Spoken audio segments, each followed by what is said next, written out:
Good afternoon, everyone. Hope you all had a nice lunch. If you're a little bit like me, it's probably a little bit sleepy time. But we're getting a little bit closer to cocktails and beers and whatever else. But yeah, so Sam, thank you very much for the introduction. Just so you know, there isn't any problems with the order. I am actually from the UK. I sound British because I am British. And I'm going to talk to you today about international opportunities and as Sam said, why we chose HitPath to be our platform of choice for the future. So let me just tell you a little bit about me first.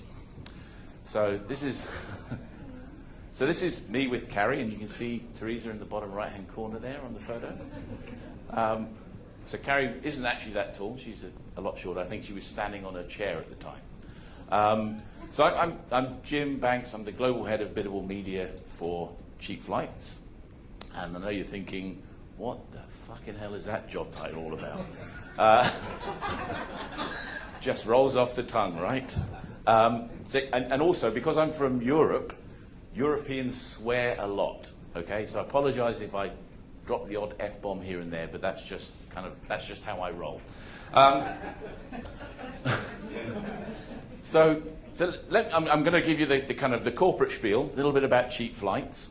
The company was founded in 1995. Is it just my eyesight, or does that look a little bit blurry? And anyway. Okay. So the company was founded in 1995. We have offices in London, Boston, and Copenhagen. The office in Copenhagen, we ended up with that as a result of an acquisition that we made in 2011 for a company called Momondo. Momondo is a company, although we're part of the same group, we kind of trade separately. They operate in about 23 different countries. We operate in 12. So as a group, we have about 250 staff. We're privately owned, and as much as everyone thinks we sell tickets, we don't actually sell any tickets at all. What we do is we sell traffic to airlines and online travel agents. Or as I like to kind of eloquently put it, we are click pimps. So that's a little bit about Cheap Flights. Tell a little bit about me. I've been in the industry since 1999. My first claim to fame, Teresa's in this picture as well. As it says, I'm featured on the sexiestmanalive.org. I'm known for making bad decisions. And I think we made a few of those last night, didn't we, Jake? Pizza at 1 o'clock in the morning? Anyway, and I've spent about $160 million on media. So there's just proof that I am actually featured on sexiestmanalive.org, and this onesie is available for sale. So a few interesting facts. I grew up in Hong Kong. In my sort of checkered career of stuff I was doing before the internet came about, I was a spy. I worked for a special branch, and I also have a house in the Turkish Republic of Northern Cyprus. And I was telling Jake earlier on about the story of how I did that. I don't have time to tell the story now, but it's quite an interesting story. If you want to catch up with me later on, I'll tell you a little bit about it. But I managed to get the opportunity, because of this beautiful industry that we work in, I get to spend maybe 2 or 3 months of the year working remotely, which is great. And that's where the reliability of internet services comes into play. I think I share my router with a couple of goats and sheep. So the kind of contention ratio is not that bad. So that's a little bit about the introductions. They're over now. So what are we going to be covering today? Well, I'm going to talk to you about the international opportunity, and it's in inverted commas for a reason, right? Because I think if you talk to anyone in Europe, international has a very, very different connotation to talking to anyone from America. I'm going to talk to you about some of the challenges that certainly we face as a company in trying to expand internationally.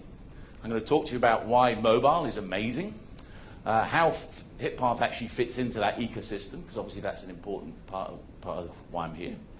And obviously you guys, some of you guys have taken time out of your busy schedules, you paid money to be here.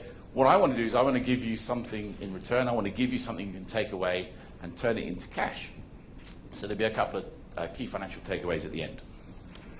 So, obviously I've been involved in the industry since '99, sold a couple of businesses, and everything that I've done has come from 3 fortune cookies, which I have in my wallet, and if you want, I can show you them later. All right, and these 3 fortune cookies defined a lot of what I've done in the industry.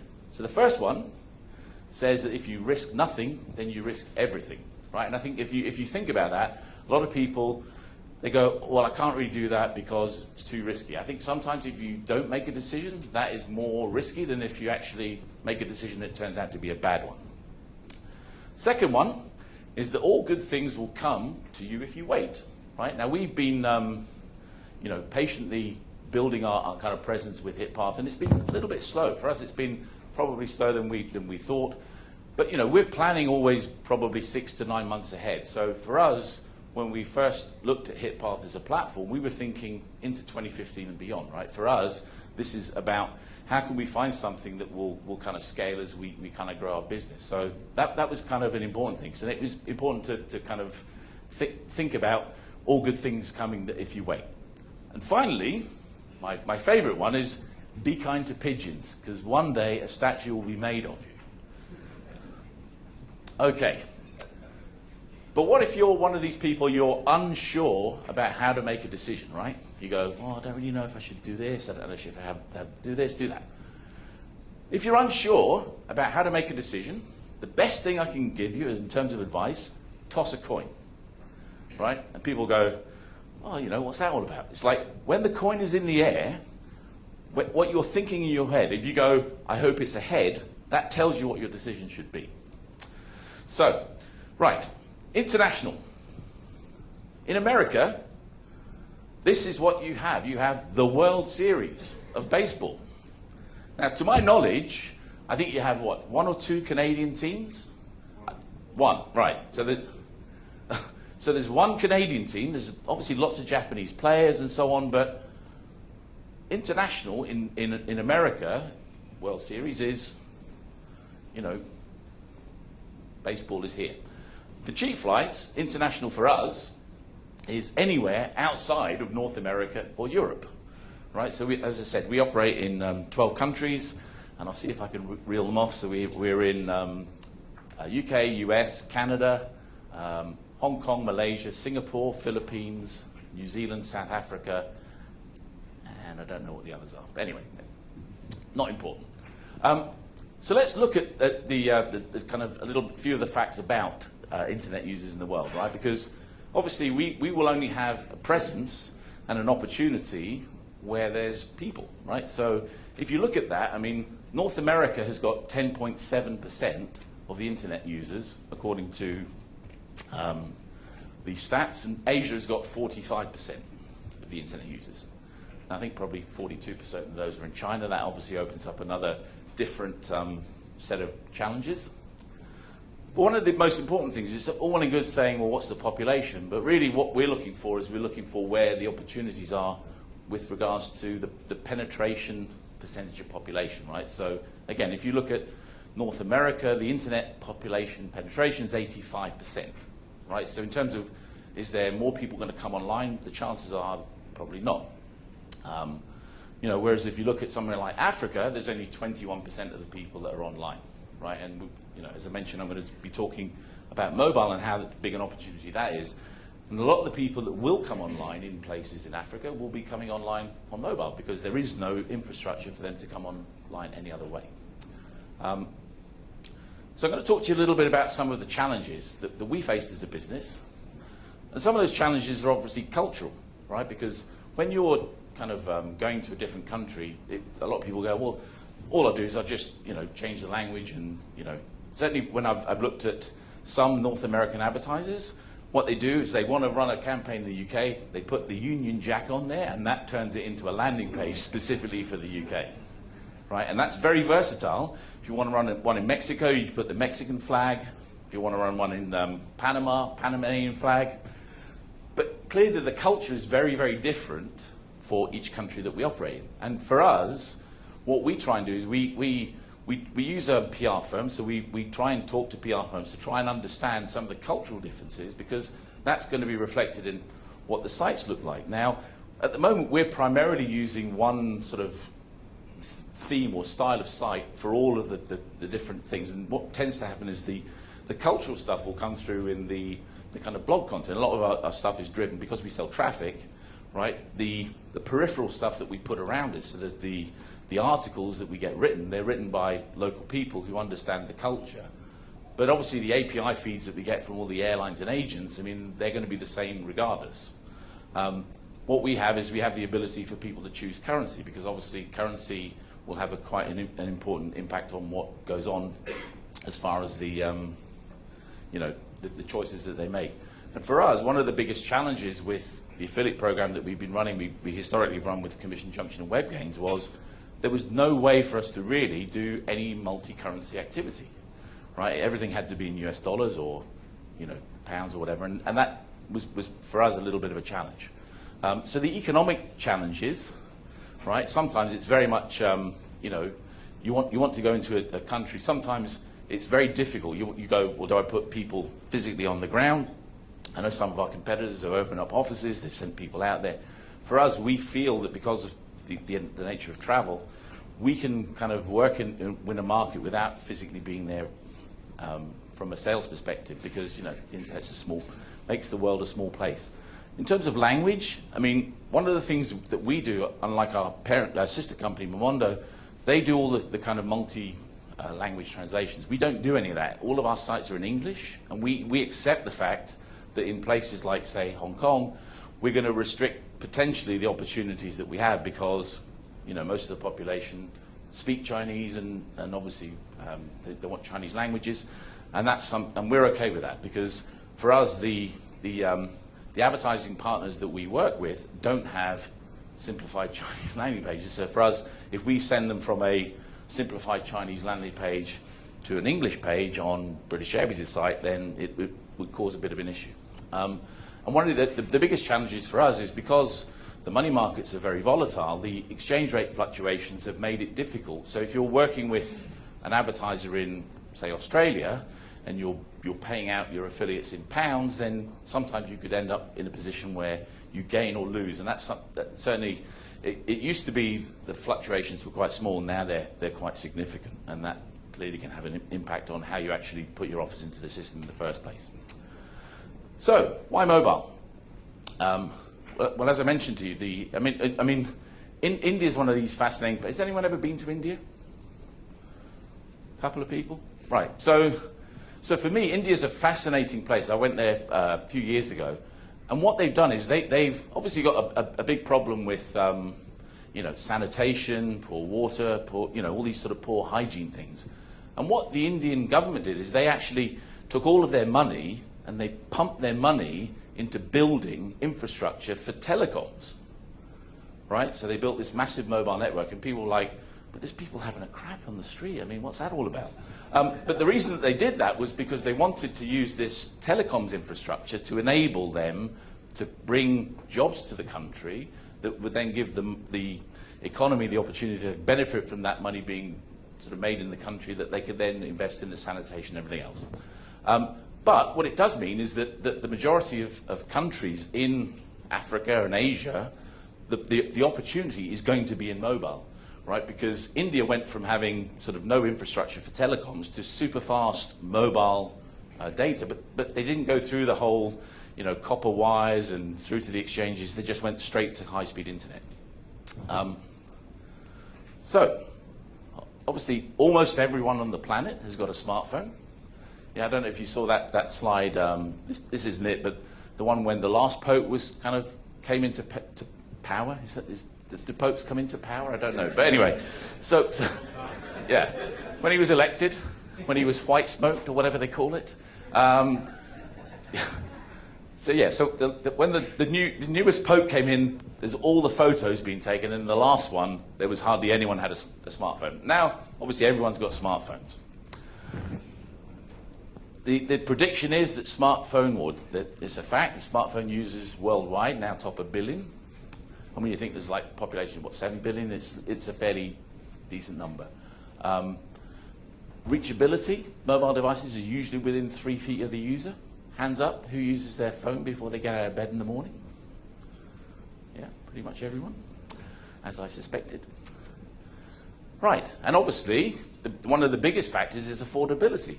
right? I mean, I see guys sitting here on tablets, laptops, and so on, right? But in places like, you know, South Africa, I mean, affordability, they can't really afford to buy these devices, even if they wanted them, which obviously they do, right? So for us, our entry into those markets, if we don't do it through mobile, then we're not really going to be able to engage with that audience. So, I know you're all sitting there going, where does HitPath fit in? Do you like my shoehorn slide there? Right, so here is why we love HitPath. Some of the important things for us. We own the affiliate relationship. Yeah, I mean, I'll give you an example. Commission Junction, one of our biggest affiliates, contacted me and said, we've been asked to take all of our affiliate links down by CJ. I'm like, well, that's news to me, because I didn't instruct you to do it, right? And obviously, for me, that's a big deal. We control the fees. Yeah, I mean, like I said, my plan for 2015 is to grow our affiliate business significantly. I mean, it's been a small piece of our overall revenue, but you know, the plan is for 2015 we're going to grow that substantially. And for me, I want to make sure that we have control over the fees that we pay. We can expand quickly. Yeah, so we don't have the ability when we open up in these new international markets. I want to be able to put affiliate onto the map straight away, right? I mean, I think I was talking to somebody at lunchtime and I said, our strategy for entering into new markets is where can we buy cheapflights.tld as the domain, right? And then that's where we go. And I think our next markets are going to be Nigeria and Indonesia, right? And as much as they are big markets, Indonesia over 1 billion people as a population, Nigeria a couple of 100 million, right? It's because we got hold of cheapflights.ng and cheapflights.id. And that's why we're going to go into those markets. But yeah, so we can expand very quickly into those markets. Multi-currency, right? Again, one of the conversations I had very early on when I was talking to sales, I said, look, you know, we want to be able to have the ability to have an affiliate that maybe is in Australia, being paid in Australian dollars, but also we want the ability to be able to have the offers in different currencies. And clearly HitPath gave us that, whereas CJ and WebGates, who we use historically, have not been able to do that. But I think probably the biggest thing, because mobile is quite a big deal for us, was the ability for us to be able to kind of monitor and track mobile campaigns and look at that cross-device stuff, right? Because for us, I mean, we obviously sell our traffic to travel agents and airlines. And clearly for us, we don't make as much money from mobile traffic as we do from desktop traffic. Yeah, so for us, we needed the ability to be able to say, well, let's have a look at the data and see how much of this traffic is coming from mobile devices. Why is that? Sorry? Why don't you think it's It's just the kind of, it's a demand-driven market, really. Because obviously we work on a similar model to Google. We have an auction-based model, so people buy the traffic, and because there's fewer people competing for the traffic in on mobile. I think it's one of those. Yeah. At the end of the day, it's more likely to pick up the credit card and tap into a desktop than left that on the phone. They might check the prices. Yeah. Yeah. So I think for us, we're spending a lot of time on our analytics, bringing everything together through that whole cross-device thing. So I mean, in my house, I've already got about 25 different devices that connect to the internet, but they all have the same login and everything else. I don't even know why I put this slide in here, but I just thought I'd remind you of the fact that international, well, okay, so I said I wanted to kind of give you a couple of key takeaways, things that you could do now, right, that would make you money, right? And the first thing I want to talk to you about is this, Hispanics. Now, this is something we completely stumbled on by accident, right, is we were buying mobile traffic in America, and we actually found that there was a very, very large Hispanic population in certain parts of America that use mobile phones, and they fall into that whole affordability thing, right? They can't afford to buy the phones, so they use, or they can't afford desktops, so they use mobiles. So for us, we buy a lot of traffic from Google, and we obviously sell it to airlines and agents. And we have the simplest. If you go to m.cheapflights.com, that is our landing page that we use for our route into the kind of exit clicks to our advertisers. And we're buying keywords like vuelos baratos, which apparently stands for cheap flights. Any Spanish speakers? Yeah? Yes. Does it? Yeah, fine, good. You know, and it converts like crazy for us, right? So if you want something that you can take away and make money today, then target Hispanic people using English language landing pages and Spanish keywords and ad copy, and you will make lots of money, I promise you. The next one is this. French Canadians, same deal. In Canada, we are making lots of money because in certain parts of Canada, for whatever reason, they don't want to be Canadian, they want to be French Canadian. Don't know why, it's up to them. But again, we have the same sort of scenario. We have French ads and French keywords and an English language landing page, and they work incredibly well for us. But ultimately, you know, the thing with international stuff is traffic's traffic, right? A lot of the best affiliates that we have that drive traffic to us in the UK or in the US or Canada can drive traffic to us in the other countries that we go into. So for us, as much as anything, we have a significant internal team that buys a lot of media. So for us, we can road test the offers, road test the landing pages first, but then we can kind of go out to our affiliate base and we can say, look, we've tried this. This is the sort of conversion metrics we've been getting. We would love to kind of like help make you some more money by expanding into these markets with us. And ultimately, this is something that everyone wins from. This, canned spam, right? I mean, obviously 2003, I think, was when canned spam came into play, right? I know, Jürgen, you've been mailing the UK for ages, right? And part of the reason you went there was canned spam became more of a pain, so you decided to kind of mail in the UK, right? No? Okay. Is it because English people are stupid? Was that what it was? Okay. But yeah, so obviously the regulations for email marketing in Europe and across the world are going to be different, right? I mean, I started to mail in Brazil, and it was just like the good old days when people, you know, oh, look, I've got an email. What does it say? Oh, it says buy my stuff. Great, I'm going to be all over that, right?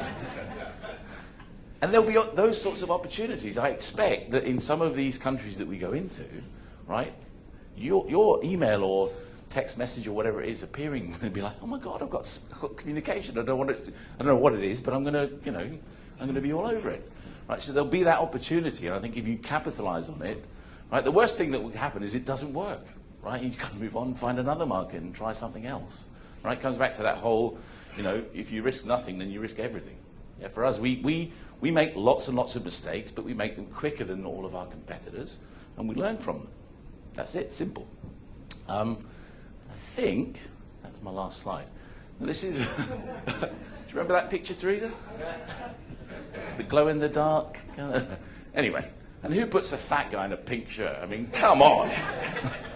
Anyway, if you wanted to contact me, there's my email address, my Skype ID, my AIM. I'm on also Google Plus. Anyway, and I think I've got probably a little bit of time for questions if anyone has any. If not, I'm going to sit down and drink. So I'm very thirsty. Probably some alcohol as well.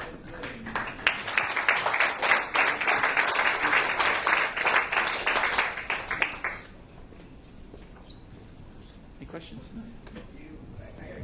Okay. You were talking about the revenue from mobile traffic being lower.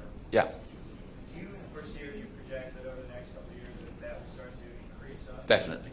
And do you see any impacts of the mobile wallets that are kind of being pushed out there as being a way to pay for your But potentially. I mean, again, I think for us, because we only sell traffic, right, it's not so much of an issue for us. We sell the traffic and we leave the monetization of it to our airlines and agent partners, right? So for us, it's like, if we changed our model and we started to sell the tickets, then clearly the kind of method of payment will be more of a challenge. But, you know, for us, it's pure arbitrage. If the traffic kind of earns us less, then it costs us less to kind of buy. right? So it's all, you know, fairly similar margin. Just, what went through my head as you're giving this speech is mobile, third world countries, people can't afford desktops. How can they afford an airline ticket? Well, funny enough, okay, I'll give you an example. So, I mean, I'm not making fun of you. no, it's a really good question. And the thing is, if you take, say, Malaysia, right? I don't know if you know much about the geography of Malaysia, but there's two peninsulas, right? So in order to get from one to the other, they have no choice but to fly, right? So there's very, very big domestic markets. I think in the Philippines, I think the flights from, say, Manila to Cebu, which is one of the kind of biggest routes, there's something like 25 different flights a day that do that particular route. Yeah, and for us, it's like, we like I said, we don't sell the tickets, we just sell the traffic, right? We know that there's a demand for that route, for argument's sake. Yeah, so for us, it's like we make sure that we'll kind of on an arbitrage basis make more than we spend. Right. Yeah, because we predominantly work on a CPC model, we'll sort of sell the traffic for more than we buy it for. Yeah? Anything else?